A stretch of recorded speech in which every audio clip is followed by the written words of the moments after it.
The star of our dish is duck. So we decided as a team to use as many local ingredients as possible and showcase most Canadian autumn dish to the best of our abilities. After reading through the scope of the competition, I decided to include a bit of myself into this dish. So we used sea buckthorn that I foraged in late summer. We have ingredients from Alberta, BC, Saskatchewan, and Quebec. We have a vibrant sea buckthorn fluid gel and beautiful quince puree, canola oil, ermite cheese, sunchoke, Swiss chard. We grow so many wonderful ingredients here in Canada. Using indigenous ingredients like cedar jelly, juniper berries, and branches reduced our carbon footprint and showcased lesser known Canadian ingredients.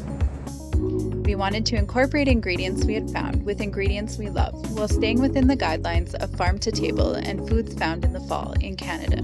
I think in the 2 weeks that we had to train, we got something really beautiful on the plate.